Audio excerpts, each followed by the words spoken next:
Hola a todas, bienvenidas a esta clase sobre Søren Kierkegaard. En primer lugar tengo que pedir disculpas porque me encuentro realmente fatal, tengo unas ganas de vomitar increíbles, pero bueno, ya se sabe el dicho de que sin arcada no hay clase magistral, ¿no?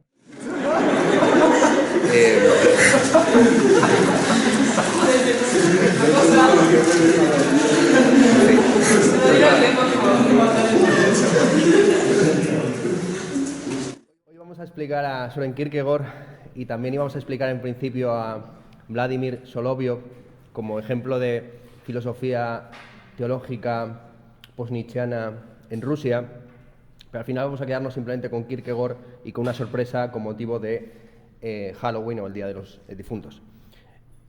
Me pareció importante explicar a Kierkegaard después de Nietzsche por la sencilla razón de que, aunque Nietzsche es posterior en términos temporales, hay que decir que Kierkegaard murió en el año 55, cuando estaba prácticamente dando sus primeros pasos en Nietzsche, la recepción del pensamiento de Kierkegaard es posterior y de alguna forma coetánea con la de Nietzsche. Es decir, si Nietzsche plantea la cuestión de la muerte de Dios, Kierkegaard de alguna forma plantea la única forma de apología cristiana posible después de tal muerte.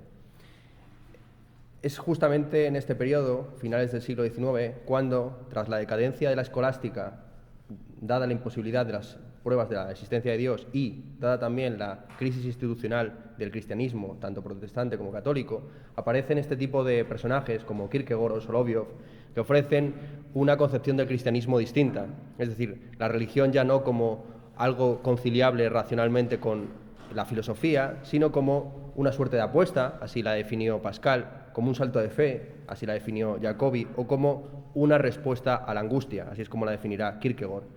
No en balde, se puede decir, el más protestante de los filósofos españoles del siglo XX, Unamuno, aprendió danés exclusivamente para leer a Kierkegaard, que de alguna forma es, como digo, el filósofo más importante de Dinamarca y también del mundo escandinavo en general. La biografía de Kierkegaard está marcada por un montón de... Bueno, antes de comentar la biografía, quisiera comentar simplemente la bibliografía muy rápidamente. Los dos libros que he recomendado sobre Kierkegaard son el de Adorno, Kierkegaard, la construcción de del estético, de lo estético, y la compilación de Harold Bloom, uno de los padres de la teoría literaria contemporánea, sobre Soloviev, del cual apenas vamos a decir nada. Pues esos dos libros, el de Nemeth y el de Georg, son los más interesantes.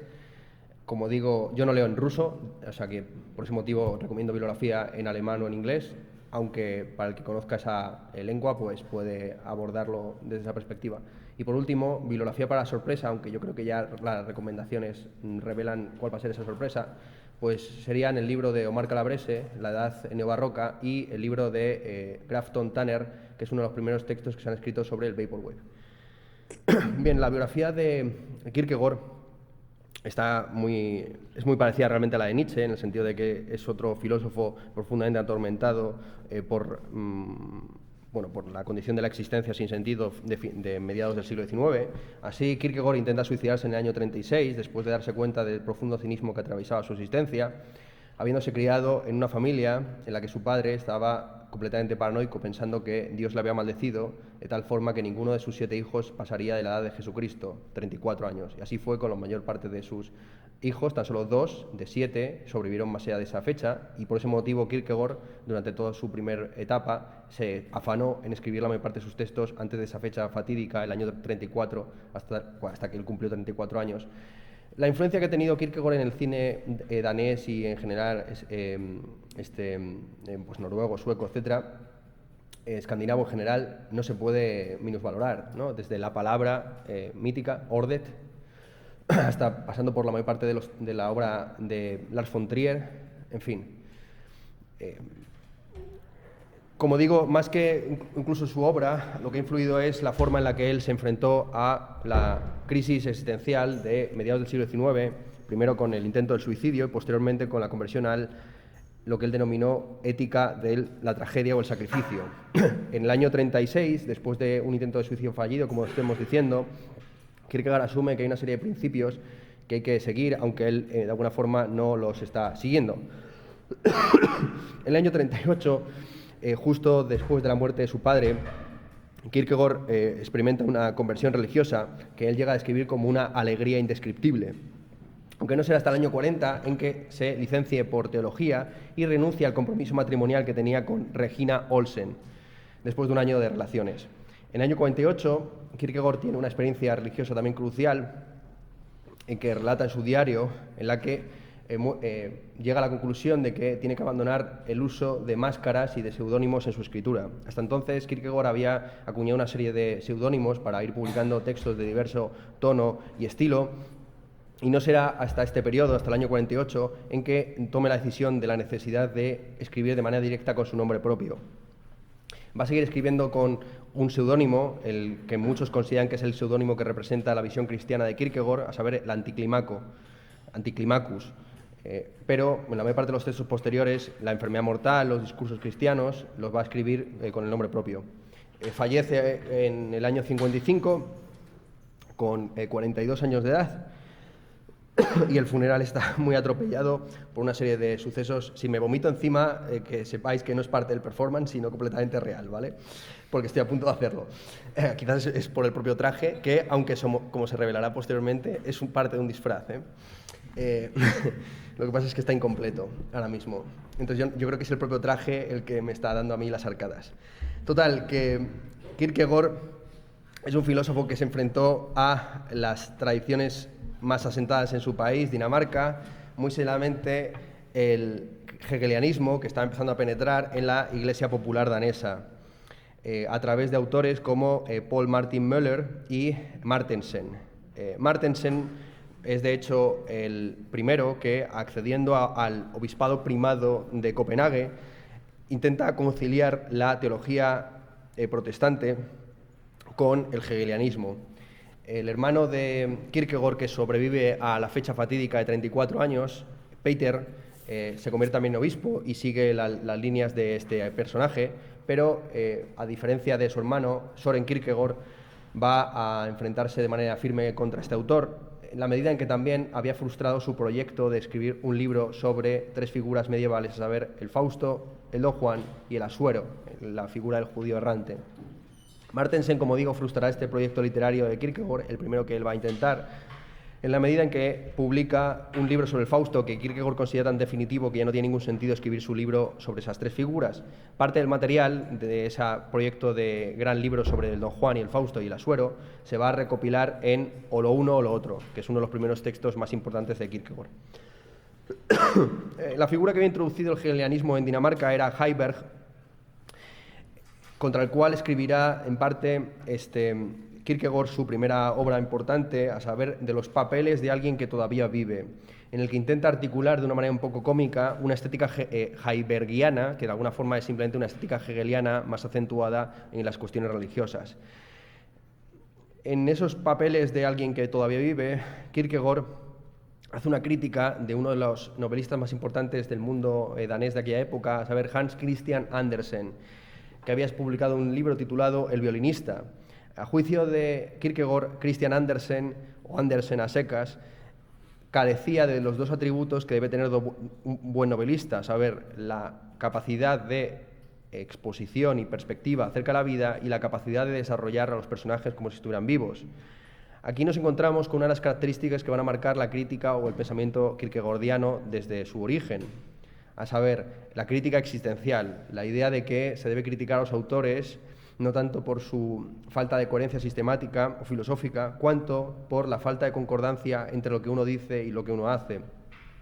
Kierkegaard toma esta idea de la crítica existencialista o existencial de la idea griega de que un buen filósofo realiza su filosofía de manera práctica en su propia vida. Así, la mejor forma de juzgar la sistematicidad o la coherencia o la validez de un sistema teórico consiste en ver si el propio filósofo fue capaz de llevarlo a cabo.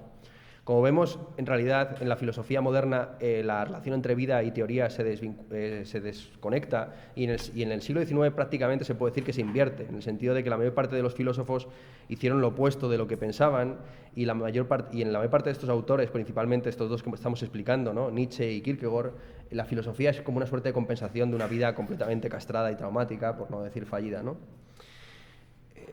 El ideal cristiano, a juicio de Kierkegaard, no es sino una ampliación de este juicio, esta crítica existencialista, en la medida en que el ideal cristiano plantea juzgar a los individuos conforme a su grado de aproximación a ese ideal que es Dios hecho hombre, Jesucristo. Así, la validez teórica y filosófica de lo que piensa un individuo no consistiría, insisto, en su adecuación a la realidad, sino en lo perfecto no que ha llegado a ser en relación a ese ideal. Bien, Kierkegaard se veía a sí mismo como una suerte de universal singular en el que, por así decir, los conflictos del universo se explicitaban. Es decir, Kierkegaard se comprendía a sí mismo como una suerte de microcosmos en el cual, a través precisamente de la providencia divina, pues se escenificaba la lucha entre el bien y el mal, entre la angustia y el compromiso, y otra serie de fuerzas que estaban ahí presentes, ¿no? Él mismo subrayó la importancia de su propia biografía en la conformación de su pensamiento. Y vamos a seguir un poco sus sugerencias y vamos a analizar cuál es la relación que mantenía con sus familiares más cercanos. En primer lugar, su madre. Kierkegaard tiene un pasaje muy conocido en sus postscriptum a las migajas filosóficas, donde dice que Dios es tanto más poderoso cuanto más invisible. Y lo mismo se podría decir de la madre de Kierkegaard en la obra de Kierkegaard. En danés es Kierkegaard, pero la mayor parte de la gente le llama Kierkegaard, ¿no? Es como lo de Descartes o Descartes. Total, que es interesante porque a pesar de la influencia tan decisiva que tuvo su madre en el pensamiento de Kierkegaard, no aparece ni una sola vez mencionada en su obra, ni siquiera en los diarios el día de su muerte. Precisamente, en la medida en que Kierkegaard hablaba constantemente de una semiótica de la invisibilidad, de una comunicación indirecta, hay que analizar sintomáticamente esta ausencia, este silencio acerca de su madre como profundamente, como algo central en su propio pensamiento, ¿no? En una clase práctica estuvimos hablando sobre cómo en Lacan el nombre del padre es aquello que se sutura o que se intenta reprimir, pero que de alguna forma vuelve a aparecer una y otra vez bajo la forma de la ley. Pues en Kierkegaard diríamos que es al revés, ¿no? Es el nombre de la madre lo que intenta constantemente reprimirse de manera fallida. Y esto se expresa, sobre todo, como el retorno a lo reprimido en la lengua materna. Kierkegaard es uno de los primeros filósofos daneses que reivindica el carácter filosófico de la lengua danesa. Ya hemos explicado en varias ocasiones cómo las diversas naciones han ido articulándose en una conciencia o autoconciencia filosófica a diversos ritmos y con diversos periodos, ¿no? Así, el primer filósofo sistemático en lengua francesa se podría decir que es Descartes, el primer filósofo sistemático en lengua alemana pues sería Wolff, y el primer filósofo sistemático en lengua española, pues por desgracia es Feijóo, que no es uno de nuestros mejores filósofos precisamente. En el caso de países menores, como es el caso de Dinamarca o de Polonia, el momento del despertar nacionalista filosófico sucede precisamente en esta época. Hasta entonces era obligatorio que las tesis doctorales se presentaran y se defendieran en latín. De hecho, Kierkegaard tuvo que pedir un permiso al rey de Dinamarca para hacer su tesis doctoral sobre el concepto de ironía centrado en la figura de Sócrates en danés. Le concedieron el permiso, pero no obstante tuvo que hacer la defensa pública ante el tribunal doctoral en latín. Esta es la relación que tenía entonces Kierkegaard hacia su madre, mediada por la lengua materna. Kierkegaard va a ser uno de los filósofos que subraya, insisto, la superioridad de la lengua danesa frente a otras, especialmente, por ejemplo, la alemana, que estaba empezando a ser utilizada por la mayor parte de los filósofos de su entorno. Para Kierkegaard, la lengua danesa ofrece unas posibilidades de expresión y da unos matices a ciertos conceptos, como el de angustia, o el de repetición, o el de instante, que no se encuentran así presentes en las palabras tal y como aparecen en el mundo alemán, en el mundo inglés o en el mundo latino. Bueno, la relación con el padre es lo más estudiado realmente de Kierkegaard. Es una relación muy similar a la que, por ejemplo, tenía Kafka. Kafka tiene un pasaje muy bonito en el que dice que su padre es un gigante que cubre la totalidad del mundo de tal forma que él se ve obligado a vivir en los márgenes de esa gran silueta. Y de alguna forma Kierkegaard estaba también bajo la opresión de esa sombra de su padre, quien en una ocasión, siendo campesino en Jutlandia, la parte continental de Dinamarca, se quejó ante Dios, como lo hizo el santo Job a Yahvé. Y desde entonces estuvo bajo la creencia profunda de que Dios le había condenado a que todos sus hijos, como ya hemos dicho, murieran antes de la edad de 34 años. Así sucedió, insisto, con 5 de los 7 hijos que tuvo el padre de Kierkegaard. Las relaciones entre padre e hijo son muy traumáticas, y de hecho Kierkegaard va a darle vueltas a una de las relaciones paterno-filiales más traumáticas de toda la Biblia, a saber, la relación entre Abraham y Isaac. Y la cuestión, realmente toda la temática del pecado, la carga de la historia, la relación del individuo con Dios, todo esto es una cosa que le viene realmente de la concepción pietista de la religión que tenía su padre. Por último, tenemos la relación que tenía Kierkegaard biográficamente con su amada, con su prometida Regina Olsen. Cuando Kierkegaard hable, por ejemplo, en su diario de Un seductor, de cómo una mujer puede ser una ocasión para que la vida de un hombre se poetice, lo que está allí explicando es el tipo de relación que él mantenía con esta señora, con Regina Olsen. También la cuestión del sacrificio y la felicidad mundana y la entrega a la teología y la filosofía, dejando de lado el matrimonio, que para Kierkegaard era la institución moral o ética por excelencia. Kierkegaard se prometió con esta señora después de un año de relación, pero a los pocos meses, habiendo tenido su gran despertar religioso, decidió sacrificar su relación de manera absurda para dedicarse monásticamente a su propósito religioso. Muchos de los diarios de Kierkegaard tienen tan solo una entrada diaria que es: me levanté, recé, me puse a escribir 12 horas, recé de nuevo y me acosté. A esto se dedicaba prácticamente toda su vida Kierkegaard, junto con hacer paseos un poco irónicos por el Copenhague de la época, aunque se decía que tenía una chepa que le hacía bastante objeto de burla por los paseantes. Bueno, en fin, era una especie como medio de dandy. Es el más dandy realmente de todos los filósofos que vamos a explicar en esta clase. Precisamente el hecho de que sacrificara su relación con Regina Olsen le permitió a Kierkegaard el convertirse en un extranjero en su propia ciudad natal, es decir, en Copenhague. Al haberse liberado de los vínculos personales con las mujeres, pudo objetivarlas, podríamos decir, religiosamente. Kierkegaard es el paradigma de lo que Kate Millett en la política sexual denominará la concepción reificada del eterno femenino. Para Kierkegaard, las mujeres tan solo pueden tener dos funciones: o bien la función social tradicional como madres o esposas, o la función espiritual tradicional como la quinta esencia de la devoción y el sacrificio personal. Eso se expresa bastante bien, por ejemplo, en los nombres propios que tienen las mujeres en un país tan católico como es el español, ¿no? Angustias, Dolores, ¿no? O sea, realmente las penitencias que puede tener un individuo se convierten en nombres propios con los cuales se bautiza a las hijas o a las hijas, ¿no? En este caso. Pues bien, para Kierkegaard, el primer texto que publica Kierkegaard en su vida es precisamente una trifulca con las feministas de su época, subrayando que pues, la mujer el único papel que tiene que desempeñar son estos dos, ¿no? O bien el de la virgen o bien el de la esposa.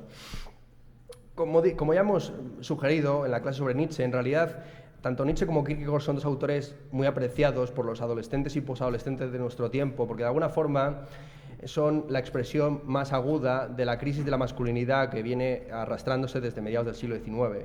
Entonces, yo realmente no concibo la posibilidad de que alguien, vamos a decirlo rápido, así a las bravas, de que alguien que no sea un machito herido pueda disfrutar de la lectura de Kierkegaard. Es decir, hay que estar muy... sí, es así. O sea, que son textos, los de Nietzsche y los de Kierkegaard, que no se pueden disfrutar plenamente si uno no está en este género. Esto realmente es así, ¿no? No solamente por los prejuicios, insisto, machistas que ya vimos en la clase pasada con Nietzsche en relación a su madre y a su hermana, sino por toda la mitología, en fin, ¿no? De esa virilidad al mismo tiempo ideal e imposible de alcanzar. Una de las cuestiones centrales de la filosofía kierkegaardiana es la relación que existe entre el individuo y la masa o las instituciones sociales. A juicio de Kierkegaard, la sociedad industrial, la sociedad moderna, genera miembros estereotipados de la misma, que al fin y al cabo no desarrollan su individualidad, sino que pasan a formar parte de una multitud indiferenciada en la que pierden toda identidad, toda singularidad. A juicio de Kierkegaard, en la sociedad moderna es cada vez más difícil llegar a ser el que se es por dos razones. En primer lugar, las identidades son cada vez más fluidas, fruto del desarrollo industrial y de la aparición de los medios de comunicación de masas, y las instituciones normalizadoras, como la Iglesia o el Estado, más que producir individuos, lo que producen son formas informes de masificadas en el que los individuos simplemente reproducen la ideología dominante. Kierkegaard dice de manera explícita que la masa es en cuanto tal una falacia, porque convierte al individuo en un ser impenitente e irresponsable, o al menos debilita el sentido de su responsabilidad, convirtiéndolo en un mero fragmento, en un trozo de carne que participa como un engranaje en la maquinaria social. Para Kierkegaard no se puede hablar del hombre como un género, en el sentido de los géneros y las especies aristotélicos, porque lo que diferencia al hombre del animal no es que tenga una serie de características distintivas de genéricas o específicas, sino el hecho de que todo individuo humano es superior, por el hecho de ser un individuo, a la propia especie o al propio género humano. Eso es lo que distingue realmente al hombre del animal. Es decir, el animal individual está al servicio de la reproducción de su propia especie o de su propio género, frente al hombre en el que lo individual debe primar sobre lo colectivo, por lo menos así lo expresa Kierkegaard, afirmando lo siguiente: lo característico del hombre es la relación que mantiene el individuo sin mediación del género ni de la especie con Dios. Así, para Kierkegaard, la experiencia religiosa es una experiencia principalmente individual. Por ese motivo digo que Kierkegaard es la última trinchera de la religión después de la muerte de Dios.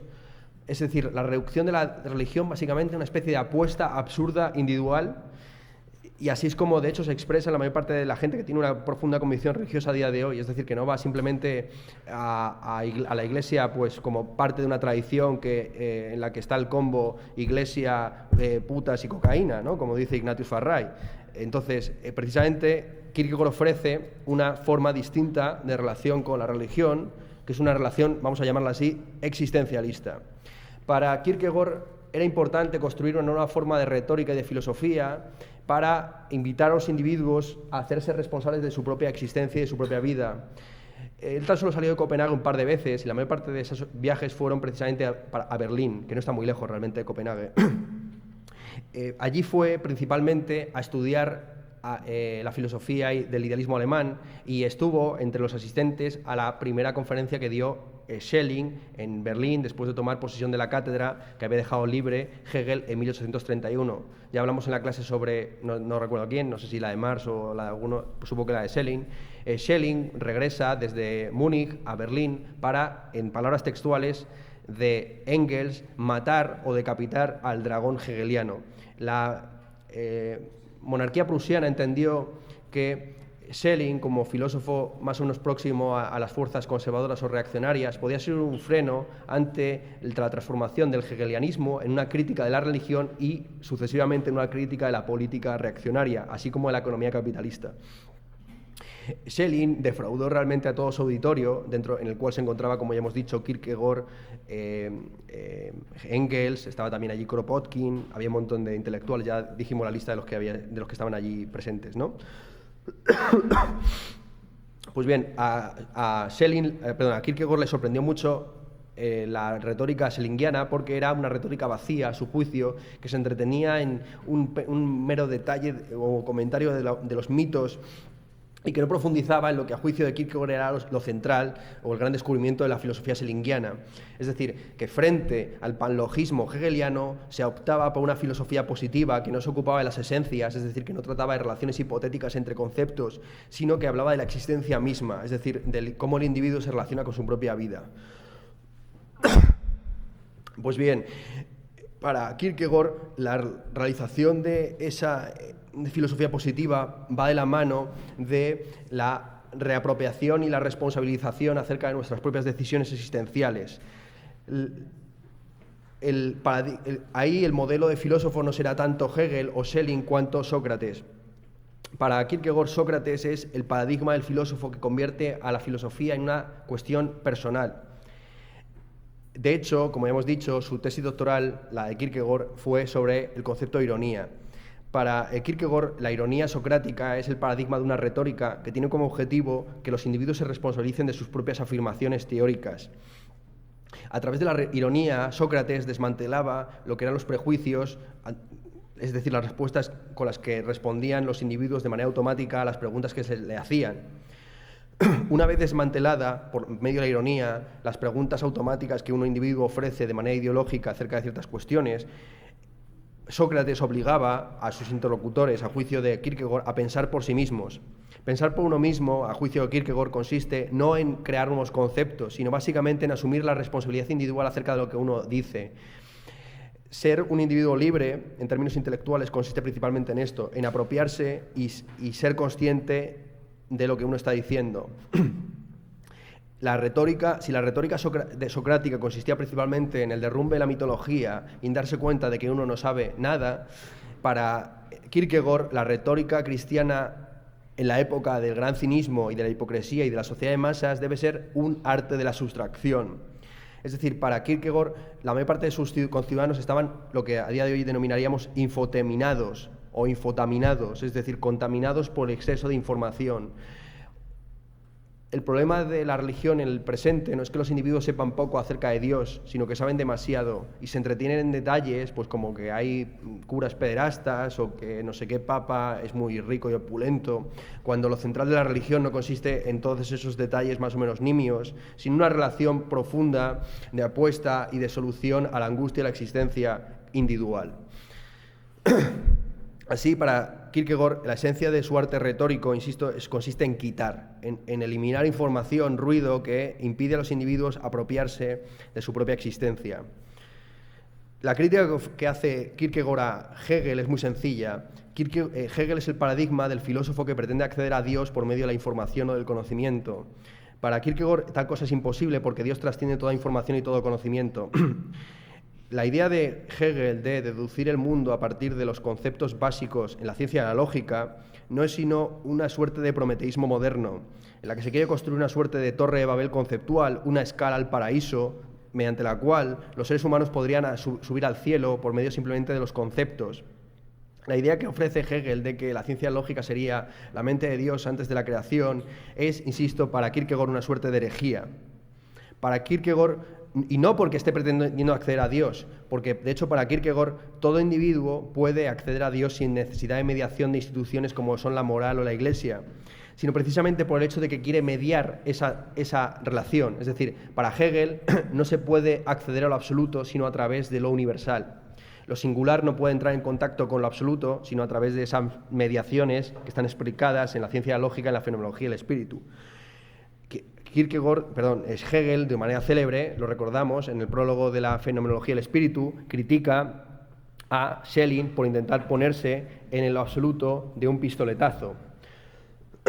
Pues bien, eso será lo que intenta hacer precisamente Kierkegaard con su idea de la apuesta por la existencia de Dios y el salto de fe, que como ya hemos visto en clases previas no es sino la recuperación de una temática que estaba previamente en los adversarios del idealismo alemán, tal y como era la figura de Jacobi. Para Kierkegaard el conocimiento científico es el principal obstáculo para la redención. Los seres humanos no se redimen a través del conocimiento, como creían los gnósticos, sino que de hecho el conocer demasiado puede llegar a ser un obstáculo, insisto, para establecer una verdadera relación con nosotros mismos y, por continuación, con Dios. En lugar de intentar convertir la religión en algo más inteligible o que puede ser objeto de conocimiento, Kierkegaard subraya cómo Dios trasciende todas nuestras categorías. En lugar de querer convertirse en una autoridad religiosa, Kierkegaard además se mina a sí mismo, es decir, utiliza una gama de recursos conceptuales y estilísticos, así como literarios, que socavan su figura autoral. Incluso algunos han llegado a calificar a Kierkegaard como el Pessoa de la filosofía. Pessoa, el literato portugués, como es sabido, utilizó un montón de seudónimos, hasta 34, para publicar sus obras. Y del mismo modo, Kierkegaard hará uso de una docena de seudónimos para exponer las diversas perspectivas y puntos de vista o esferas que componen su filosofía, o pseudodialéctica. Además de utilizar seudónimos, Kierkegaard minaba su autoridad presuntamente religiosa, es decir, la potestad que tiene un autor sobre su propio texto, fragmentando sus obras y dándole más importancia a los prefacios, a los interludios, a los postscriptos y a los apéndices que a las obras. Así, Kierkegaard escribe un famoso postscriptum a las migajas filosóficas que tiene una extensión de 700 páginas frente a la obra que supuestamente está la que es apéndice, que tiene apenas 100. Bien, o sea, que Kierkegaard, digamos, es un gran filósofo de los márgenes y es uno de los, por así decir, que asienta la base de lo que posteriormente los filósofos franceses de mediados del siglo XX van a denominar la muerte del autor.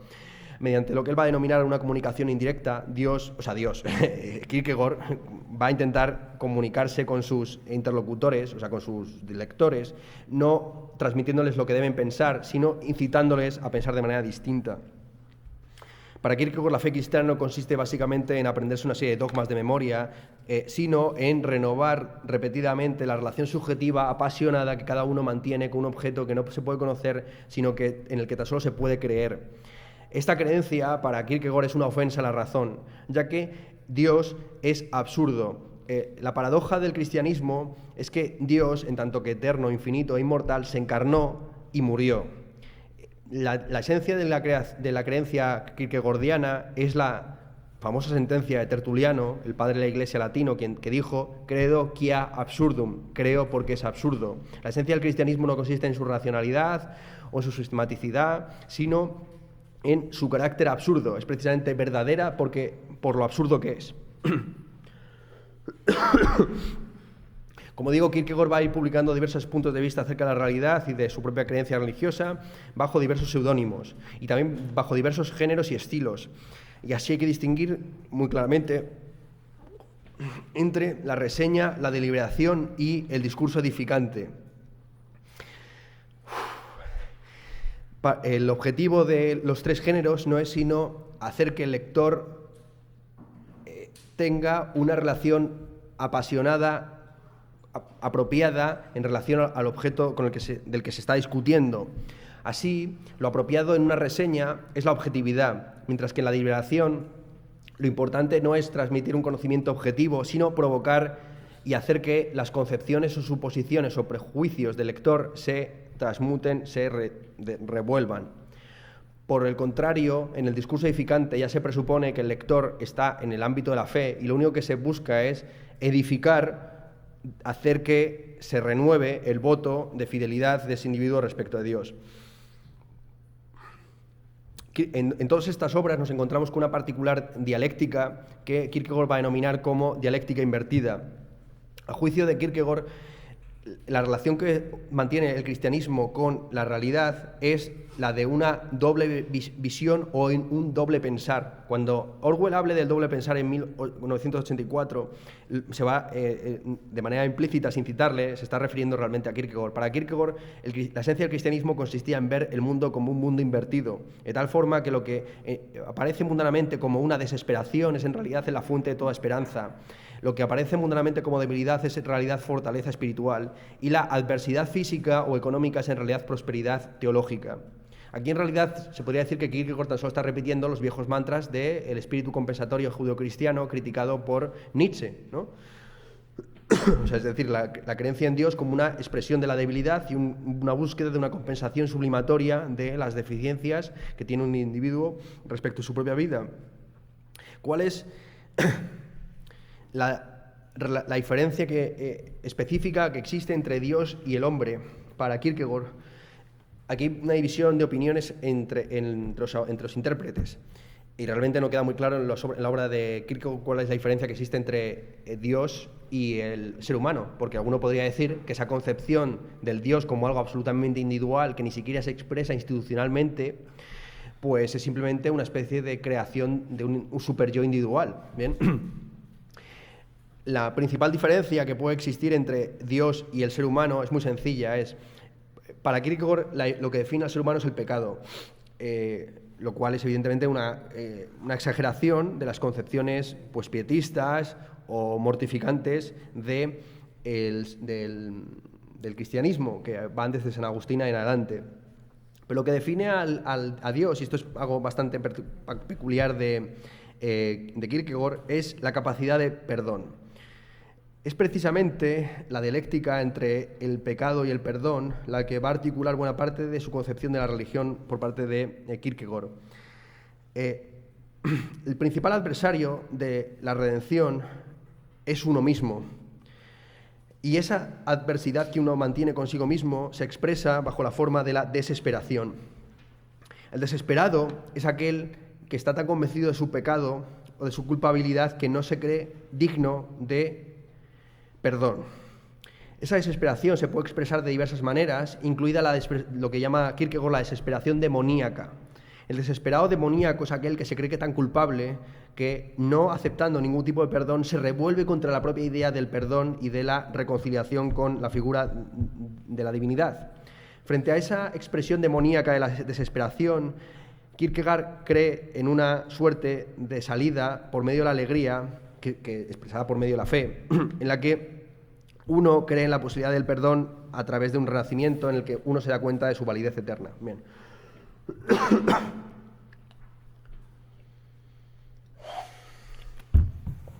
Para Kierkegaard hay tres esferas de la existencia. Aquí llegamos a la parte más conocida de su filosofía: la estética, la ética y la religiosa. Un hombre puede vivir toda su vida en la esfera, por ejemplo, estética, optando de manera deliberada y decidida por los placeres sensibles. Es el caso, por ejemplo, del Don Juan, que tipifica, a juicio de Kierkegaard, el paradigma del hombre estético. Por su parte, también puede haber individuos que no tengan una dimensión religiosa ni tampoco estética, sino que se entreguen por excelencia a la parte ética del ser humano. Eso es lo característico de los individuos trágicos, como el caso de Sócrates, que se sacrifica por la filosofía, o Antígona, que se sacrifica por las leyes de los dioses o de la familia contra las leyes del Estado. El héroe trágico, por lo tanto, tiene como objetivo realizar la ley moral universal contra todo lo que se oponga a ello. Sea como fuere, en esas tres esferas, la estética, la ética y la religiosa, la existencia se expresa como un esfuerzo infinito. Este es un concepto que, como ya vimos en clases previas, proviene de Fichte. ¿Qué es lo que lleva a un individuo de un estadio a otro? ¿Cuál es el motor de la dialéctica kierkegaardiana? Pues muy sencillo, la angustia. La angustia la define Kierkegaard como una simpatía antipática o una antipatía simpática. Es, por ejemplo, la relación que mantiene un individuo ante lo desconocido, que al mismo tiempo le atrae y le repele. La angustia, por decirlo rápidamente, es la atracción y al mismo tiempo repulsión que sentimos hacia la libertad. El ejemplo paradigmático de la angustia es la de Adán cuando descubre la posibilidad del pecado. Adán vivía en un estado de inocencia antes de que se le prohibiera comer del fruto de la sabiduría o de la ciencia, del bien y del mal. El momento en que Dios prohibió algo, hizo libre a aquel que se lo prohibía. Aquí nos encontramos con una concepción muy singular de la libertad. La libertad es un subproducto de la prohibición. Hasta que no nos prohíben algo, no somos conscientes de nuestra propia libertad, y hasta que no somos conscientes de nuestra propia libertad, no nos abismamos ante las posibilidades. La angustia es básicamente ese abismarse ante la necesidad de tomar una decisión. En la vida no están las cosas dadas, sino que los individuos deben comprometerse a tomar decisiones en las que no está todo de una parte o de otra. Hay que comprometerse, hay que hacer un salto de fe. Esa angustia se expresa de diversas maneras en los diversos estadios. Así se va a expresar como desesperación en el ámbito estético o como aburrimiento. Se expresa en el ámbito de la ética como pecado, y en el ámbito religioso, supuestamente, el ámbito religioso para Kierkegaard es básicamente una asunción de la propia angustia. Venga, vamos a entrar en la etapa estética. La estética, la esfera o la etapa estética se define para Kierkegaard por una serie de valores, como por ejemplo la inmersión en la experiencia sensual, la valorización de la posibilidad sobre la realidad, el egotismo, la fragmentación del sujeto en la experiencia o el manejo nihilista de la ironía y del escepticismo, es decir, huir del aburrimiento. La figura del esteta está perfectamente delineada en la obra de Kierkegaard titulada O lo uno o lo otro, en la que hace un retrato bastante irónico del romanticismo alemán a través de personajes como Fausto, Don Juan o Asuero. Al final de Lo uno o lo otro hay un famoso pasaje, una famosa sección titulada El diario de un seductor, que Kierkegaard, de hecho algunos editores publican de manera autónoma. Para Kierkegaard, el Don Juan como seductor es el paradigma del esteta reflexivo, que es un individuo que obtiene deleite sensual no tanto en el acto sexual cuanto en la seducción, esto es, en la posibilidad de la consumación. El verdadero esteta es el que mantiene todo en el ámbito de lo ideal o de lo posible. Así, el seductor que no consuma, sino que simplemente juguetea con la posibilidad de la consumación, es para Kierkegaard el paradigma del esteta. Para el esteta no hay otro objetivo en la vida que la transformación del aburrido en interesante. Y no hay mayor interés que la manipulación de las personas y de las situaciones para generar situaciones que satisfagan una mente voyerística.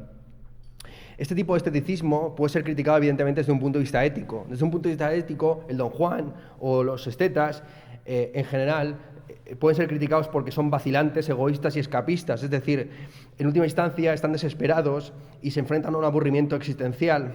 Decía Pascal que la totalidad de la sociedad está simplemente construida bajo la premisa de que los individuos no pueden estar a solas consigo mismos. Bien, pues realmente el esteta es ese que no es capaz de estar a solas consigo mismo y que no reconoce tampoco la deuda que mantiene con la sociedad y con la existencia comunal. El esteta, además, insisto que es un escapista porque transforma lo real o prefiere la fantasía antes que los estados de cosas reales. Es importante subrayar que para Kierkegaard el ámbito de la estética no debe ser negado sino asumido. Aquí estoy utilizando una terminología hegeliana y aposta, ya que Kierkegaard de alguna forma tiene una pseudodialéctica en la que la estética y la ética son disciplinas antagónicas que se sintetizan o se reconcilian en la religión. El término asunción es la traducción al castellano preferida por los hegelianos del término alemán Aufhebung, que significa al mismo tiempo negación e incorporación. Para Hegel, la síntesis de los opuestos no consiste meramente en la negación de los mismos, sino en la asunción de ellos, es decir, lo que supera o sintetiza la antítesis de los opuestos es lo que eleva a otro nivel o otro plano aquello que estaba implícito en el previo. Del mismo modo, la religión mantiene un aspecto de la parte de la estética, a saber, el sentido del infinito. La religión mantiene el valor que concede la estética a la imaginación. Ahora bien, esa imaginación ya no se contrapone, como sucedía en la estética, a la realidad, ni tampoco está al servicio de fines egoístas. En la religión, dice Kierkegaard, la ironía estética, socrática o del Don Juan, se convierte en el humor religioso, de tal forma que la transfiguración estética del mundo, por medio de la seducción, se convierte en la religión, en la transustanciación religiosa, en el que se produce una verdadera reconciliación de la realidad con el infinito.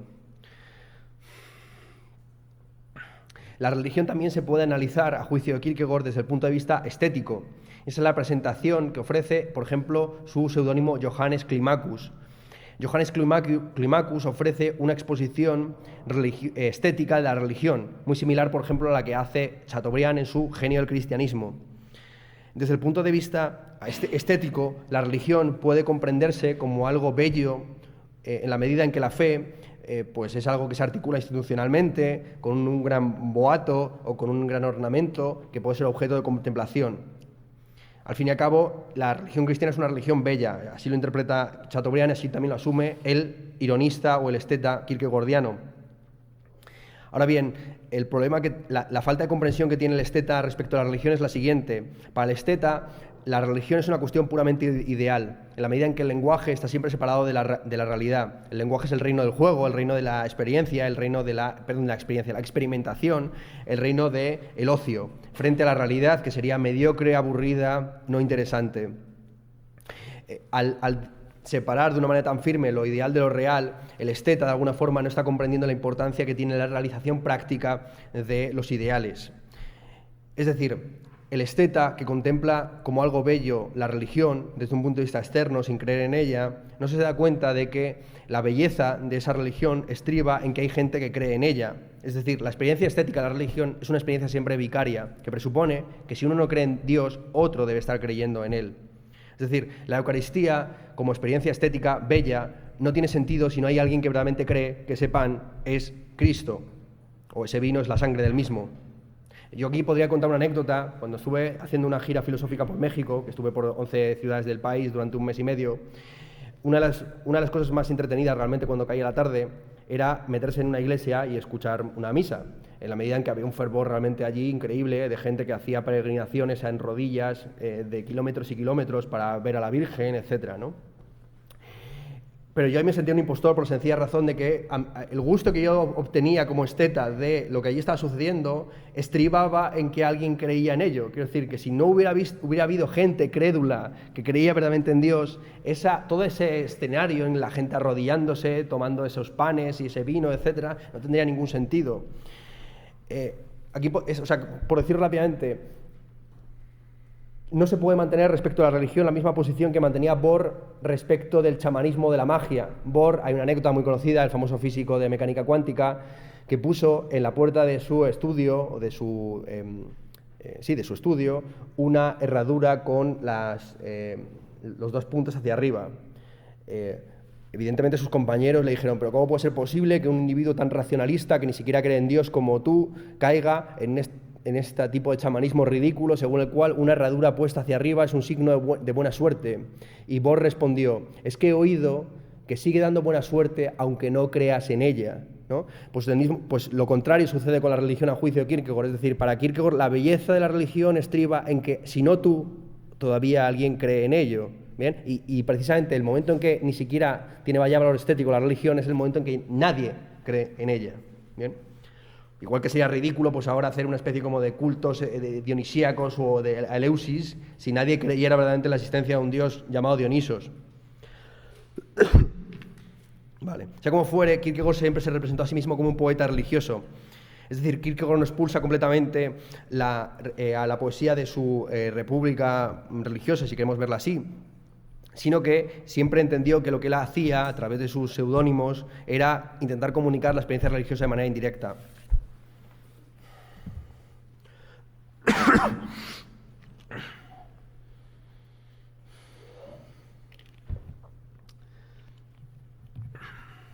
El salto de la estética a la ética, esa transición, se realiza de manera ordinaria, a juicio de Kierkegaard, a través del matrimonio.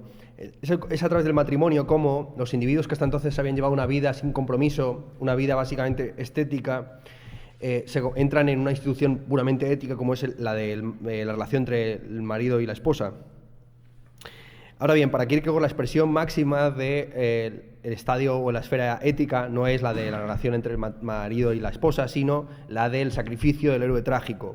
El héroe trágico renuncia a sí mismo en nombre de lo universal. Eso es, insisto, lo que hicieron Sócrates y Antígona, que son los sacrificados por la ley de la familia y la ley de la filosofía, en contra de la ley del Estado. El gran hueco de la comprensión ética del mundo, a juicio de Kierkegaard, es que no tiene una conciencia del pecado.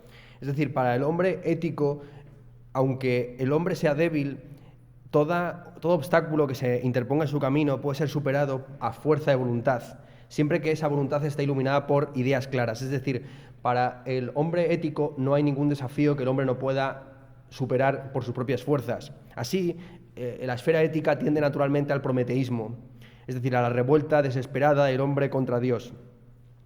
Del mismo modo que la desesperación o el aburrimiento era lo característico del estadio estético, a juicio de aquello que obligaba a ir más allá del estadio estético, a juicio de Kierkegaard, la conciencia del pecado es aquello que lleva a los individuos más allá del estadio ético. Es decir, cuando nos cobramos conciencia de que somos seres deyectos, que no podemos redimirnos a nosotros sin la intercesión de una entidad trascendente y de que estamos condenados a autocastrarnos a nosotros mismos, es el momento en el que nos elevamos más allá de la ética para avanzar hacia la religión.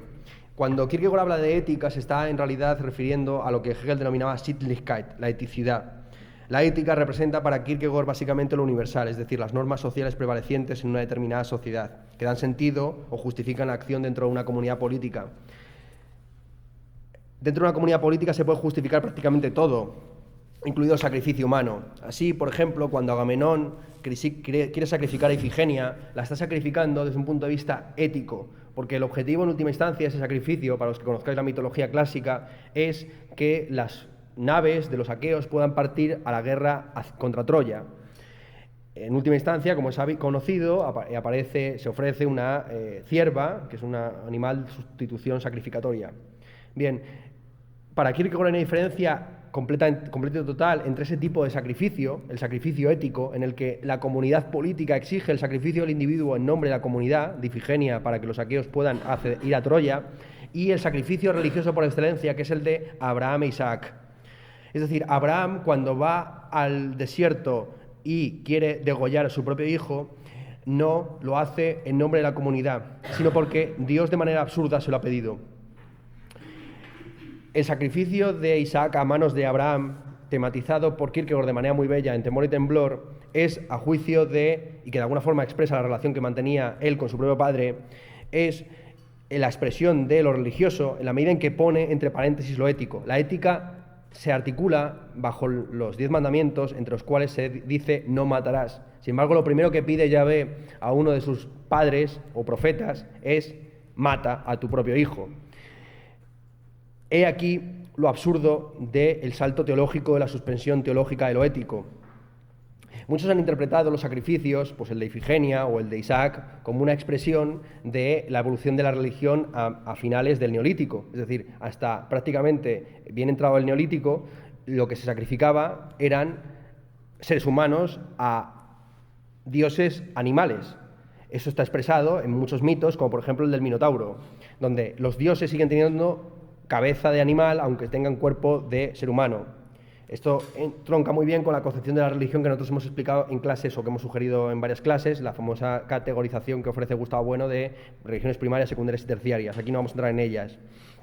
Lo importante es ver cómo para Kierkegaard la religión no consiste simplemente en algo que se subordina a la ética, es decir, no simplemente se apuesta por la religión porque si Dios no existiera todo estaría permitido, que es la tesis supuestamente de Dostoyevsky, sino que defiende las religiones como incluso una suspensión que va en contra de toda ética. Para Kierkegaard hay una serie de condiciones que se deben cumplir para que haya una acción éticamente correcta. Es decir, para que una acción sea ética, tiene que estar decidida de manera seria e interna y los individuos que se conduzcan conforme a esos valores deben creer en su verdad. Es decir, deben hacer aquello que creen mejor, pero no lo deben hacer de manera gratuita o arbitraria, sino conforme a una serie de reglas que son universalmente aplicables. Bien, frente a esa característica específica de la ética, es decir, que es universable y que además es comunicable, la experiencia religiosa es inefable y es particular. Ya Abraham no puede comunicar a su esposa cuál es la razón por la cual va a matar a su propio hijo. Ahí nos encontramos con la paradoja de que no podemos nunca discernir al loco del profeta, al servidor de Dios del homicida. Aquí nos encontramos con el carácter absurdo precisamente de la religión. La religión es una apuesta por el absurdo, en el que damos todo pensando que el absurdo nos lo va a devolver.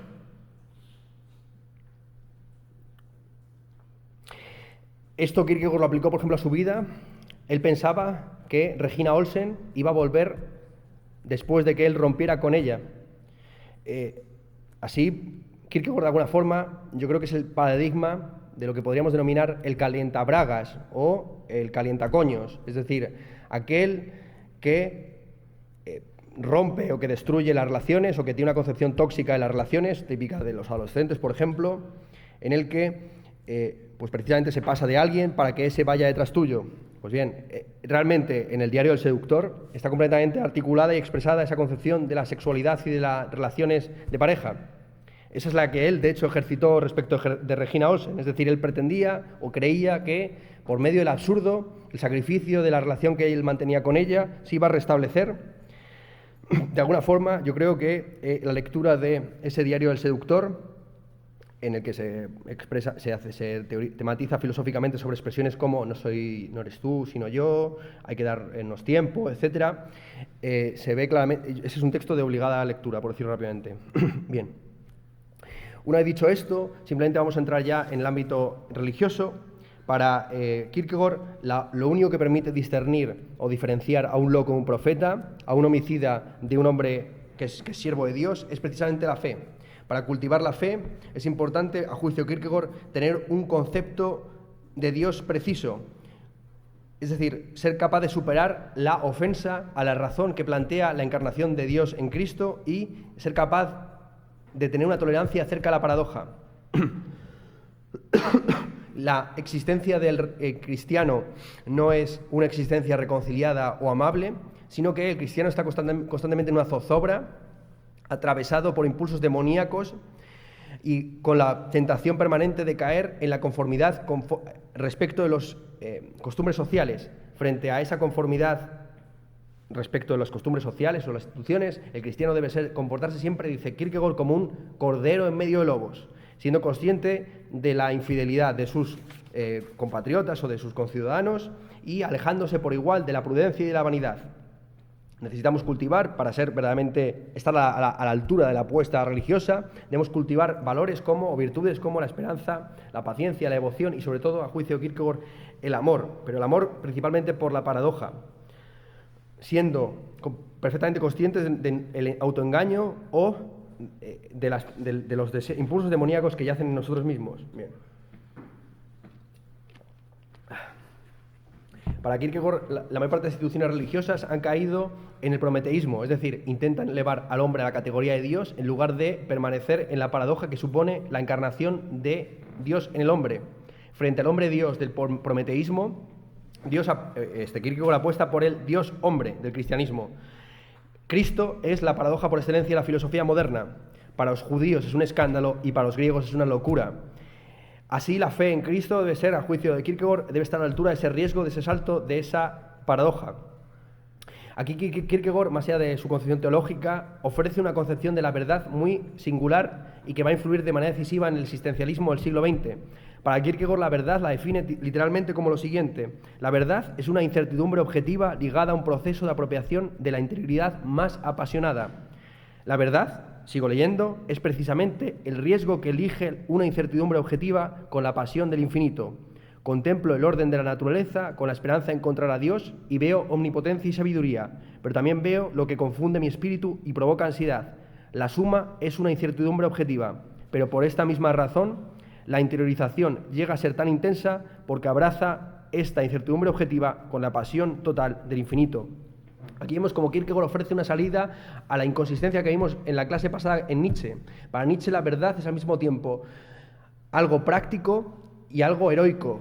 La verdad es algo que nos es útil, es una ficción conveniente, pero también es algo que nos desafía, algo que nos cuestiona, algo que nos rompe los esquemas.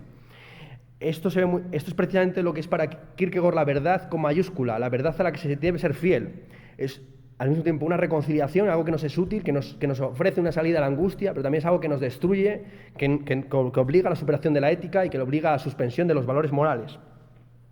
La verdad es un desafío, es la concepción existencialista de la verdad por excelencia, ¿no? Que va a influir luego en Sartre, etc. Realmente Kierkegaard es el padre del existencialismo en un sentido pleno del término. La concepción del cristianismo que tenía Kierkegaard es bastante clara y meridiana. Es la del pietismo luterano, que afirma como valores supremos el pecado, la culpa, el sufrimiento, la responsabilidad individual. El valor central de la concepción de la religión y de la filosofía de Kierkegaard es la angustia o el temor, Angst, que es básicamente, a juicio de Kierkegaard, el presentimiento de esa terrible responsabilidad en la que el individuo se encuentra en el umbral de la elección existencial trascendental. Para Kierkegaard, la angustia tiene dos caras. Por un lado está la terrible carga de tener que tomar una decisión y por otro lado está la euforia de ser libre y de elegir uno mismo. Para Kierkegaard no se puede acceder a Dios por un proceso racional, sino que hay que tomar una decisión, hay que lanzar un dado o una moneda. La elección, a juicio de Kierkegaard, no tiene un carácter temporal, sino que accede directamente a la condición de eternidad. La elección siempre se produce en un instante, el instante decisivo, lo que denominaban los griegos el kairos, que es el punto, a juicio de Kierkegaard, en el que el aion, la eternidad, se mezcla con cronos, la temporalidad. Ahora bien, la elección de una determinada fe no se realiza una vez por todas, sino que la fe debe constantemente renovarse, y esa renovación no tiene un componente, insisto, institucional o universal o conceptual, sino que consiste básicamente en la repetición constante de la identidad del yo. A juicio de Kierkegaard, el yo no es sino esa repetición de aquello a lo que somos fieles, ya sea esto, la estética, la ética o la religión. El yo, para Kierkegaard, no es sino la relación de algo que se relaciona consigo mismo a través de la repetición. Ahora bien, según Kierkegaard, un yo no mantiene una relación sana consigo mismo, sino da cuenta del poder trascendente que lo constituyó. Cuando los individuos pretenden constituirse o definirse a sí mismos, como pretendía, por ejemplo, hacer el niño nietzscheano, en última instancia no hacen sino caer en la desesperación. Para escapar a la desesperación, pero también al racionalismo de la mediación hegeliana, la única alternativa para Kierkegaard es la repetición de la fidelidad ya dada a lo absurdo y lo absoluto. Como hemos dicho, el concepto del absurdo es central en Kierkegaard y sirve para, y de hecho la mayor parte de los textos que él analizó estaban articulados bajo, o que él escribió, estaban articulados bajo esta noción. Así, Job recupera todo después de haberlo perdido, el santo Job recupera todo después de haberlo perdido todo por medio del absurdo. Abraham recupera a su hijo cuando estaba a punto de sacrificarlo por medio también del absurdo. Kierkegaard esperaba recuperar a su novia también por el propio absurdo. O el Climacus, uno de los seudónimos de Kierkegaard, pretende convencer a los lectores de la potencia del cristianismo mostrando su absurdo. Por último, la concepción que tiene el cristianismo de Dios es absurda, porque al mismo tiempo que afirma que Dios es trascendente al ser humano, lo quiere representar con barba y crucificado. La fe, claramente, para Kierkegaard es un milagro que se renueva constantemente, y esa es la condición a juicio de Kierkegaard de la realización cristiana. La verdad consiste en eso, a saber, en tomar lo dado como un regalo, como un milagro, como una donación. Aquí hay una diferencia clara, dice Kierkegaard, entre el concepto del saber o del conocimiento socrático o platónico y el concepto cristiano del saber o del conocimiento. Para Platón, conocer es recordar, es decir, apropiarse de aquello que está ya desde siempre como una eternidad en nosotros mismos. Frente a esa idea de que la verdad está situada en el pasado, típica de la filosofía griega, para Kierkegaard lo característico de la filosofía cristiana es que la verdad no es algo que yace en el pasado, sino en el futuro. Es una promesa que se articula no mediante el recuerdo, sino mediante la repetición. Existir para Kierkegaard consiste en realizarse a sí mismo por medio de la libre elección entre alternativas. Nada puede hacernos escapar a esa necesidad del compromiso, del salto de fe. Y la trascendencia del individuo siempre una trascendencia, a juicio de Kierkegaard, individual. Bien, aquí ya termina la exposición de Kierkegaard y va a decir alguna cosa acerca de Dostoyevsky y de la filosofía rusa, pero vamos a abreviarlo para saltar directamente a la sorpresa. Quería evitar, a la hora de explicar la filosofía rusa, caer en el tópico de que el filósofo más importante de esa nación es Dostoyevsky o Tolstoy. Igual que se suele decir que el filósofo checo más importante es Kafka. A mí esto me parece una reducción filológica de la filosofía a la literatura, que puede caer en una pendiente deslizante según la cual todas las naciones europeas, salvo Alemania, Francia y Gran Bretaña, no tienen otra filosofía que no sea la literatura. Es decir, si uno empieza diciendo que Dostoyevsky es el principal filósofo ruso y que Kafka es el principal filósofo checo, se ve abocado también a afirmar cosas como que Dante es el principal filósofo italiano y que Cervantes es el principal filósofo español. Al final, insisto, resulta que los únicos países que tienen filosofía propia, no literaria, pues son Francia, Alemania y Gran Bretaña. Y aunque es evidente que en Cervantes, en Kafka, en Dante y en Dostoyevsky hay temas filosóficos, yo creo que es importante también darse cuenta de que hay filósofos de primera fila en esas naciones, como es la escolástica española, como es el Renacimiento italiano o como es toda la inteligencia rusa del siglo XIX, que expresaron en términos explícitamente filosóficos lo que en estos autores simplemente está expuesto de una manera narrativa. En el caso ruso, pues tenemos un siglo XIX plagado de intelectuales hasta tal punto que el término que se utiliza a día de hoy para referirse a los intelectuales, inteligencia, es una palabra rusa. Del mismo modo que el término desesperado, ha sido un término español que se ha incorporado a la concepción, a la terminología de la filosofía política. Yo quisiera sobre todo subrayar la obra de 4 autores, pero simplemente como recomendación para que investiguéis acerca de ellos, que son Piotr Chayadev, Iván Kirevsky, Peter Lavrov y Vladimir Solovyov. Dejando de lado, evidentemente, a los marxistas rusos como son Lenin y Plejánov, que ya hemos mencionado en clases previas. El problema que tienen estos autores es que no se pueden explicar sin una comprensión profunda de la filosofía, del contexto sociopolítico ruso. Es decir, Chayadev pasa la historia por ser el primero que suscita el debate en Rusia entre los eslavófilos y los occidentalistas, tomando el partido por los occidentalistas. Es un debate que sigue incluso a día de hoy en los ambientes, por ejemplo, de Putin. Kirevsky, por su parte, es el principal filósofo eslavófilo, hasta tal punto que hace una crítica muy dura y muy interesante de la filosofía racionalista occidental y acuña la expresión en ruso sobornost. Sobornost pretende ser una expresión que refiere a un tipo de comunidad no individualista y no atomizada que permita plantear una alternativa a la destrucción y la muerte de Dios en Occidente. Detrás de esta concepción de la comunidad rusa como una comunidad resiliente ante el capitalismo se encuentra también la famosa carta que escribe la populista y terrorista nihilista Vera Zasulich a Karl Marx. Vera Zasulich, en una famosa carta que escribe a Karl Marx, le pregunta si en Rusia va a ser posible una transición directa desde las comunas primitivas campesinas del Mir a el comunismo sin pasar por el capitalismo. Karl Marx esboza una respuesta que nunca llega a enviar, pero básicamente le dice que sí que sería posible saltarse un paso de la historia y pasar directamente desde el comunismo primitivo hasta el comunismo, por así decir, político moderno. Por último, Peter Lavrov es interesante porque es el filósofo más importante del positivismo que subyace a los movimientos políticos de la Rusia del siglo XIX, donde se empieza a utilizar en un sentido positivo del término el concepto populista. Por lo tanto, de alguna forma, y así como el concepto de terrorista y el de nihilista.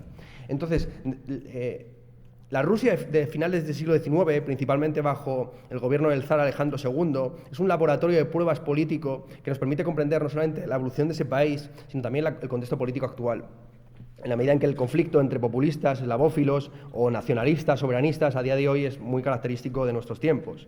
Por último, el filósofo que me hubiera gustado explicar, pero que me da cuenta que no tiene ningún sentido después de haber explicado a Nietzsche, es Vladimir Solovyov.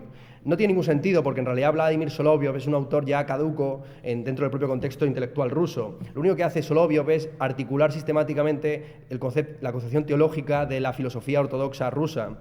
Pues, por ejemplo, llamando a la humanidad Sofía frente al logos de Dios, o sea, la sabiduría frente a la razón, etcétera, y entendiendo que la humanidad constituye un todo con la divinidad. Pero claro, todo este tipo de monsergas, más o menos religiosas, no tiene ningún sentido después de haber explicado la muerte de Dios en la clase pasada.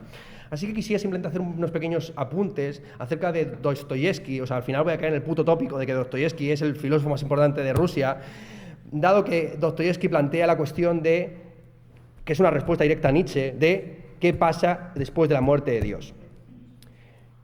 Si Dios no existe, todo está permitido.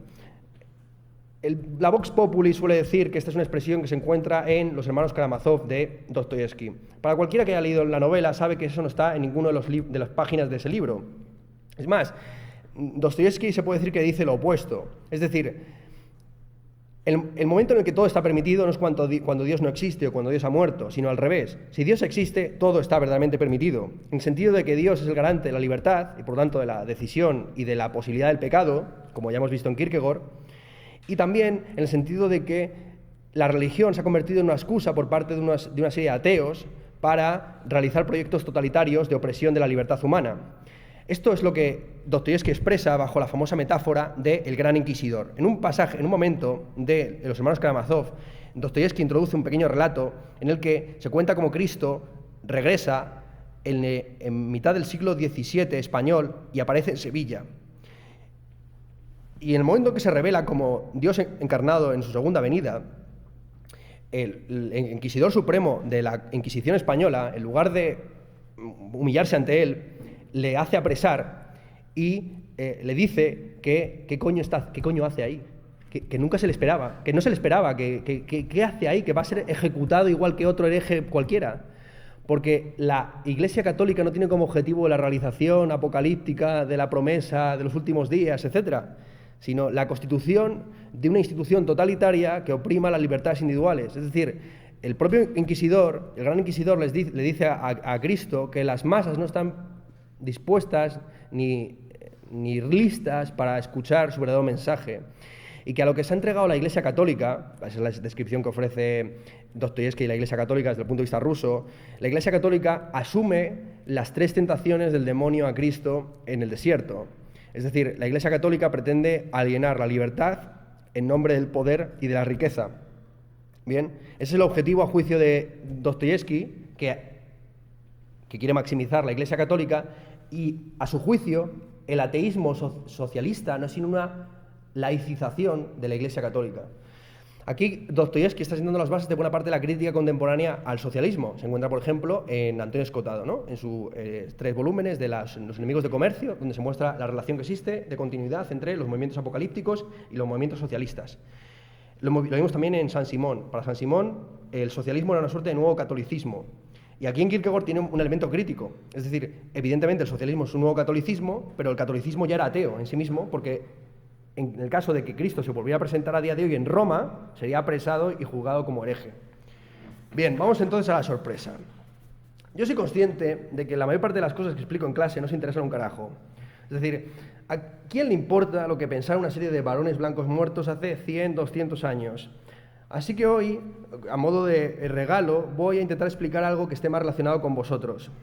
Es decir, os voy a intentar dar las herramientas conceptuales para comprender el arte que se está produciendo actualmente en Internet y que puede que incluso vosotras mismas estéis produciendo de manera intuitiva o inconsciente. Así, pero en lugar de explicaros de manera abstracta las teorías del neobarroco, de la nueva estética o del vaporwave, voy a aplicarlas para interpretar la obra de una de mis netartistas preferidas, que da la casualidad de que es alumna de esta clase y mañana es su cumpleaños. Así que vamos a comentar la obra netartística de Sabela Cabanillas. Bueno, la señora Cabanillas, aquí presente, cometió ayer el error de decirme que mañana es su cumpleaños. Y yo, que estaba bastante rayado porque no me veía que tenía aquí 30 minutos, que no tenía nada que contar en esta clase, pues entonces di con la clave y pensé, joder, pues puedo utilizar este tiempo para decir un par de chorradas acerca de la cuenta de Instagram de Sabela Cabanillas. Podemos empezar el comentario, digamos, de la obra netartística de Cabanillas por estas dos piezas, que yo creo que son toda una declaración de intenciones acerca de la posición que ella mantiene en relación con el arte y la estética. En la obra de la izquierda aparece el enunciado «el arte no es nada» y en la de la derecha, en inglés, «vuélvetelo bastante fuerte para derrotar conceptos abstractos como el de tiempo o Dios». Nos encontramos, por lo tanto, ante un artista, esto lo tengo completamente escrito, luego te lo puedo mandar. Nos encontramos, por lo tanto, ante un artista que cuestiona el propio estatus del arte y que además quiere desmantelar o deconstruir los conceptos clásicos de la metafísica que han servido para interpretarlo. El artista, desde el siglo XVIII, se ha concebido como una suerte de dios de segundo grado, un dios menor, una suerte de diosecillo caracterizado por su capacidad de crear en el tiempo. El tiempo ha sido, de hecho, considerado en la principal dimensión espaciotemporal o de la realidad desde la filosofía kantiana en adelante, hasta tal punto que para Kant el esquematismo trascendental, vinculado estrechamente con la facultad de la imaginación, no consiste sino en la temporalización de los conceptos. Es decir, por decirlo en otros términos, para Kant, una imagen, una obra artística, no es sino un concepto desplegado en el tiempo. Frente a ese privilegio que concede la filosofía clásica a la creatividad divina y a la temporalidad, nos encontramos pues, ante una artista plenamente posmoderna, en el sentido de que entiende que con la emergencia de los medios de comunicación y las tecnologías de la información y la comunicación vivimos una suerte de presente constante en el que el propio tiempo se ha convertido en espacio. El artista posmoderno no pretende crear nada nuevo, y menos aún Cabanillas, sino meramente desplegar su obra como una suerte de reconfiguración arqueológica de los estratos que se han ido superponiendo culturalmente uno sobre otro. ¿Qué mejor lugar para expresar y manifestar ese carácter geológico y arqueológico de la cultura contemporánea que Minecraft? Minecraft yo creo que es un ejemplo muy interesante de cómo ha habido una sustitución del mundo real por el mundo del simulacro, que ya ni siquiera tiene la pretensión de ser verosímil. En Minecraft hay una pixelización completamente honesta de la realidad. Los cubos que componen ese mundo son píxeles, insisto, de baja resolución, que expresa una suerte de nostalgia por una cultura del videojuego quizás ochentera, dentro de la cual también se inserta la propia Cabanillas. Minecraft es el paradigma del keep it cutre, siendo cutre el alias de Cabanillas también en Instagram. En la obra de Cabanillas nos vamos a encontrar constantemente con ese juego de dos planos, entre el mundo analógico y el mundo digital, irremediablemente fundidos para una nativa digital como es ella, perteneciente a la generación Z. Así, en la obra de la izquierda nos encontramos en un mismo plano con enlaces de descarga y botones de descarga aquí y unos elementos analógicos como son los mecheros.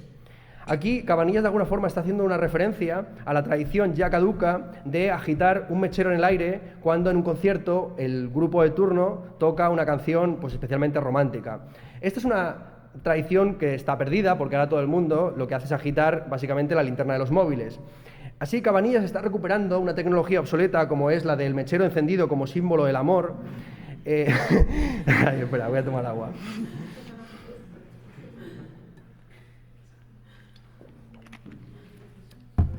Lo cual testimonia cómo nuestro concepto de lo natural no es sino objeto de obsolescencia. Es decir, pensamos que es natural aquello que simplemente es una tecnología ya pasada. El fuego, por otro lado, es uno de los elementos que va a atravesar toda la obra de Cabanillas, como se ven estas dos imágenes, donde por un lado aparece una llama saliendo de sus ojos y por otro lado está el fuego inextinguible del amor ahí encendido. Bien, en el último, por último quisiera subrayar cómo en la descripción en Instagram de la obra de la izquierda, Cabanillas dice lo siguiente: soy como el arte inútil, super mal quality, pero me gustaba mi cara de enfadá aquí. ¿No? Entonces en la imagen de la izquierda, presuntamente, nos encontramos ante un retrato de ella enfadá. Claro, aquí, pero en realidad aquí hay una ambigüedad similar a la que nos encontramos en la Gioconda. Del mismo modo que no podemos determinar si la Gioconda está sonriendo o está seria, aquí no sabemos realmente si Cabanillas está enfadá o no está realmente enfadá. Es más, el uso del término coloquial enfadá también puede ser un cuestionamiento de la reificación de las emociones en el capitalismo avanzado, donde un individuo que no tiene el suficiente vocabulario para expresar toda su subjetividad o mundo interior, pues se ve obligado a expresarse bajo este tipo de expresiones coloquiales como estar enfadá o estar rayá. Realmente, ¿hasta qué punto pues estamos alienados tanto subjetiva como objetivamente? Lo explicamos en clases pasadas, cuando tan solo podemos expresar nuestras emociones a través de frases o adjetivos como estos, ¿no? Estar rayada o estar enfadada. Bien, vamos a pasar a las siguientes dos obras. Aquí hay mucho material, ¿eh? Aquí tengo para media hora, fácil. He querido seleccionar estas dos obras para empezar, para continuar un poco la exposición, porque son dos de las pocas obras minimalistas del repertorio de Cabanillas, en el que se expresa el dictum, yo creo, minimalista de menos es más.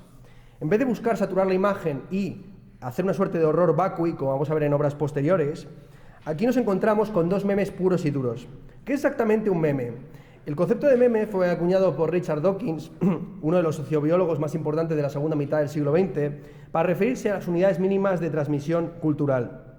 Si los genes, a juicio de la biología contemporánea, son las unidades mínimas de transmisión biológica, a juicio de Dawkins, los memes serían la unidad mínima de transmisión de información cultural. Es decir, es meme todo lo que no es gen.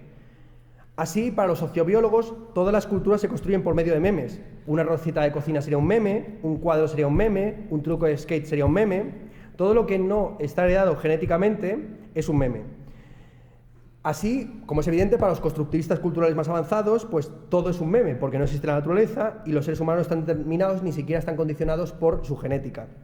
Cabanillas, evidentemente, es una artista memética que no mimética, en el sentido de que sus trabajos con los memes no pretenden buscar una conformidad respecto a la cultura contemporánea, sino subvertir lo establecido mediante una transformación o transvaloración de todos los valores. Esto se ve muy bien en el meme de la izquierda, donde se dice abajo la cultura grecolatina. En este meme en realidad no hace sino formar parte de lo que yo llamaría la revisión pop de la cultura clásica, que en la España contemporánea pues expresa bajo formas artísticas múltiples, como son la canción Historia del Arte de las Bistec, donde se hace una burla de la clasificación de las columnas griegas en dórica, jónica y corintia. Y se sugiere también que la historia del arte está constituida desde un punto de vista falocéntrico, de tal forma que todos los artistas canónicos son penes con pincel. En el meme de la derecha nos encontramos con otro de los temas más obsesivos del repertorio artístico de Cabanillas, a saber, el suicidio. Ahí se puede leer en inglés: un hombre se mata a sí mismo y sale corriendo. En ambos casos nos encontramos con una representación muy noventera, en el que pues, aparece la famosa sudadera ska ajedrezada, o en el otro lado una camiseta Hello Kitty. Y aquí vemos también cómo Cabanillas va de lo antisistémico a lo prosistémico, es decir, de la cultura ska, que personalmente es anticapitalista, a Hello Kitty, que es la máxima expresión de la conversión de los estados emocionales en productos de consumo. En ambos cuadros nos encontramos con una representación de la feminidad que está atravesada por lo que Christian Salmon en su libro Kate Moss Machine denominó la niña acosada por los lobos. A juicio de Christian Salmon, la feminidad en los años 90, influida por figuras como Kate Moss o Laura Palmer, la protagonista de Twin Peaks, pues es una representación de la feminidad muy kierkegaardiana, podríamos decir, es decir, en el que la debilidad se muestra como fortaleza y viceversa. Aquí la propia Cabanillas se disuelve en su identidad en la medida en que no aparece su rostro en ninguna de las fotos o imágenes. Bien.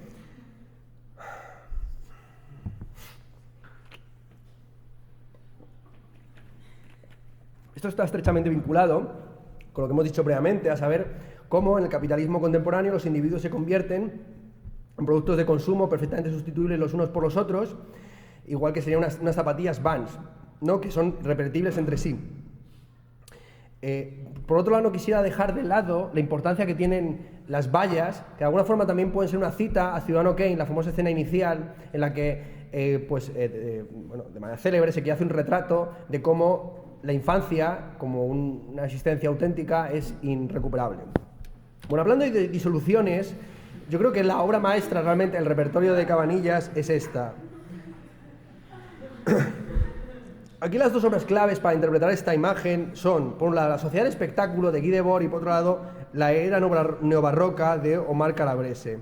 En La sociedad del espectáculo, Guy Debord comienza diciendo que la sociedad contemporánea se presenta como una gran acumulación de mercancías. Y esto es justo lo que vemos aquí. A la propia artista haciendo una suerte de gesto de baile en mitad de un supermercado justo en la zona de limpieza. Omar Calabrese complementa la interpretación de esta imagen con su diagnóstico de la cultura contemporánea como una cultura neobarroca, en la que todo debe estar saturado de imágenes y de colores. Como podemos ver, aquí hay una suerte de horror vacui en el que toda la propia imagen está saturada, insisto, de colores, de emblemas, de significados, etc. El rostro del artista está disuelto, se acorde con el famoso dicho de Karl Marx de que en el capitalismo contemporáneo todos los sólidos se disuelven en el aire, o, por decirlo en la terminología de Cabanillas, todo se vanisea en el aire. En lo alto de la imagen se pregunta en inglés what's the deal with vaporwave, o en castellano, ¿qué onda con el vaporwave? Aquí Cabanillas está ofreciendo pues, el marco teórico mediante el cual se puede interpretar su obra, a saber, toda la evolución que ha tenido la cultura PC y posteriormente el Vaporwave como dos movimientos nativos de Internet que ya no buscan, insisto, la creación de nuevas imágenes, sino la constante de construcción de las mismas por medio de memes o ironías internas a las propias tradiciones simbólicas. Otro de los temas que aparece en esta obra y que ya habíamos visto previamente, pero que se va a ver mucho más obsesivo en obras posteriores, es la cuestión de la ceguera de los clásicos. Abajo a la izquierda vemos a la propia Cabanillas cegando, poniendo sus manos delante de los ojos de una suerte de angelote. Aquí volvemos a lo mismo, contra la cultura grecolatina y también la religión judeocristiana. Cabanillas ofrece una concepción distinta de la existencia que va de la mano de la aceleración de los procesos productivos. De ahí la importancia de la figura de Sonic, que aparece justo en el otro lado, y que de alguna forma conecta con la siguiente imagen o la siguiente obra que vamos a comentar. Aquí quisiera empezar el comentario con el texto que escribió Cabanillas en Instagram a modo de presentación de esta obra. Dijo lo siguiente: sé que la historia de la Tierra es nimia en comparación con la historia del universo.exe, pero aún así es lo suficientemente súper tarde como para que sigáis jactándoos de ser fríos, bordes, etc.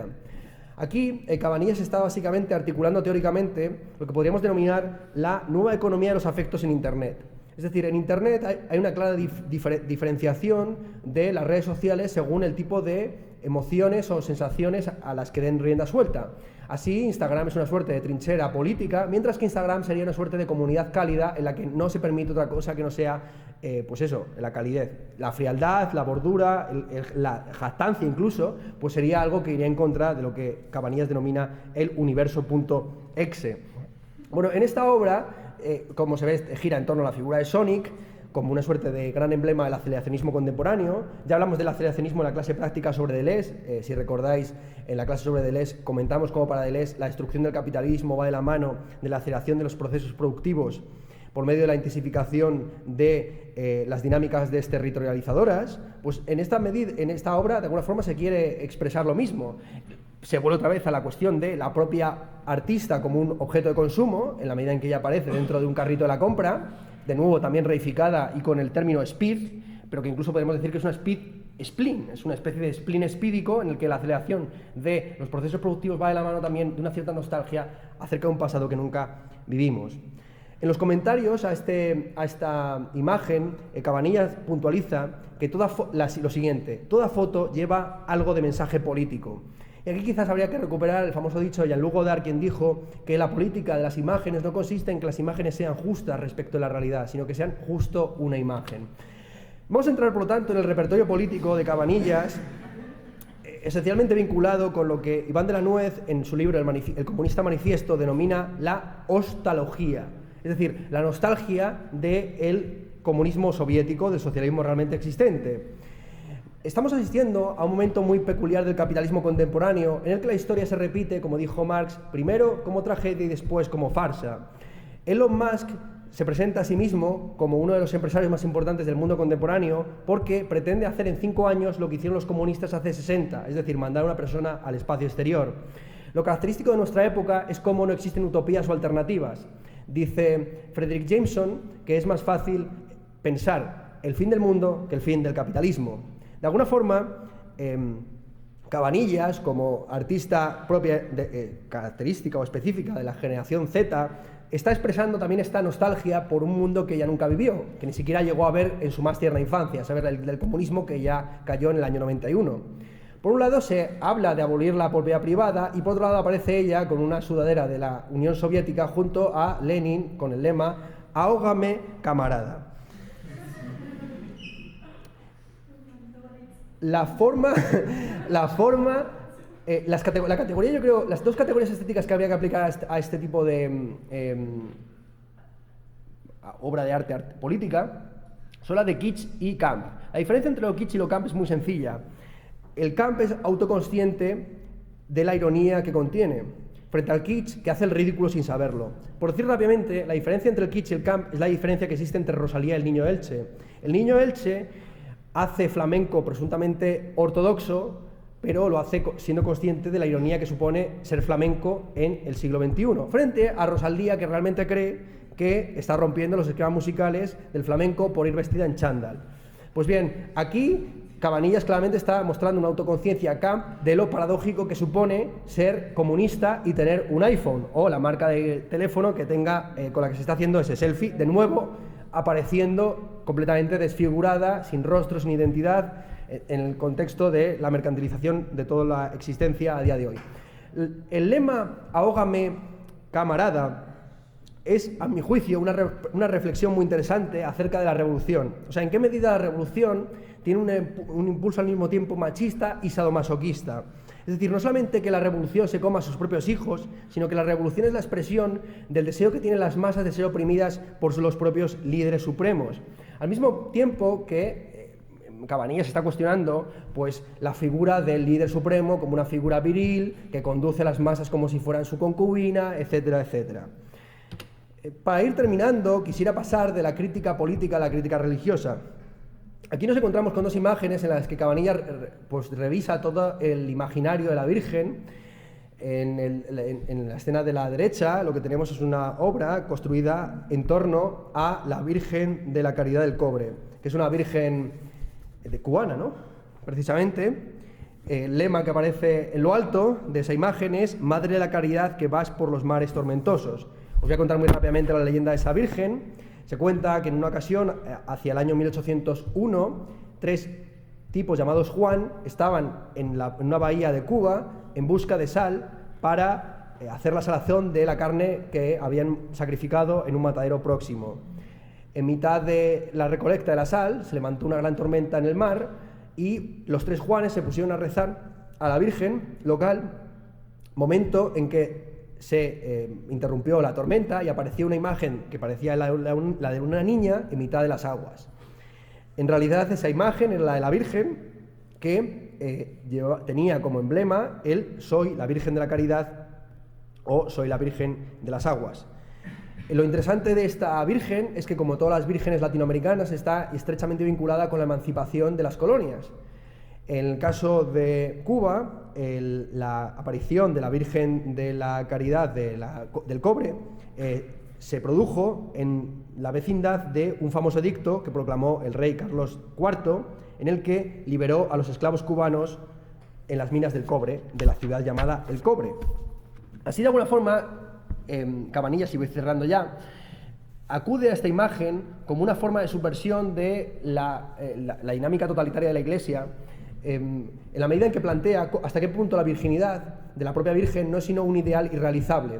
En el caso de Cabanillas, el mandato de la pureza aparece no como un mandato sexual, sino como un mandato higiénico. Lávate las manos. ¿Hasta qué punto lavarse las manos es un gesto ridículo? Porque siempre que nos lavamos las manos es para volvernos a manchar. ¿Hasta qué punto también, como decía Nietzsche, no hay ninguna agua que pueda limpiarnos la sangre del dios que acabamos de asesinar?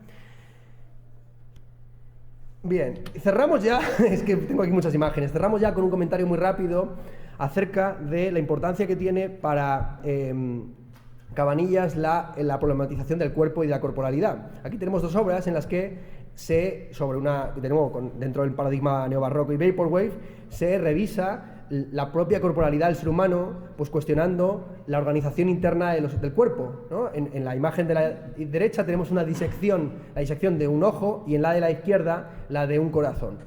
En ambas imágenes pues se podría decir incluso que estas obras son un comentario a la filosofía de Gilles Deleuze, especialmente el cuerpo sin órganos y el rizoma, en la medida en que el tipo de cuerpo que plantea en su anatomía política artística Cabanillas, pues es un cuerpo desorganizado, un cuerpo desestructurado, en el que también la importancia de la sentadilla. Bueno, por otro lado aparece la muerte, que es una de las imágenes centrales de la filosofía y la estética de Cabanillas. A mí me parece interesante la descripción, y ya cierro, de una de estas imágenes. En la de la derecha, Cabanillas escribe con la siguiente frase: paguarra la gente que bebe vodka de caramelo y no las chicas que tienen mucho sex. Aquí Cabanillas está continuando con su vieja deconstrucción del patriarcado que vemos desde la previa, es decir, en la imagen previa habíamos visto pues cómo la Virgen, encarnada por una especie de kawaii Cabanilla, está haciendo sexting con Jesucristo. Aquí lo que se está es revisando el paradigma coitocéntrico según el cual uno sería virgen hasta el momento en que un pene se introdujera dentro de una vagina. ¿Hasta qué punto? Pues esto no es una concepción cisgénero y heteropatriarcal de la propia relación sexual. ¿Hasta qué punto, a través del sexting, no estamos ya desvirgándonos de alguna manera? Bueno, cerramos ya con una imagen esta que parece la más sencilla, pero que tiene el mensaje o la descripción más profunda. Dice lo siguiente Cabanillas en su descripción de esta imagen: no hice fotos, es que es una imagen que subió el 2 de enero, si no recuerdo mal, de 2018 o 2017. No hice fotos en Nochevieja porque siempre se me olvida y me da pena porque es fan y un recuerdo y no desvaloriza la experiencia ni la convierte en una farsa. A ver si los chetaos de Black Mirror os calláis un poco. Aquí, Cabanillas lo que está reivindicando es una concepción o una relación auténtica e ingenua con la experiencia metamediática, que no esté atravesada por el neoludismo o el tecnoescepticismo de los que creen que existe algo así como una experiencia no medida por la tecnología. Si algo hemos aprendido a través de todo este repaso de la obra artística de Cabanillas es que la naturaleza no es sino una tecnología obsoleta y que no existe algo así como una experiencia que no esté mediada por algún tipo de mediación o de construcción social. Bueno, con eso, pues nada, un aplauso para Cabanillas y felicidades.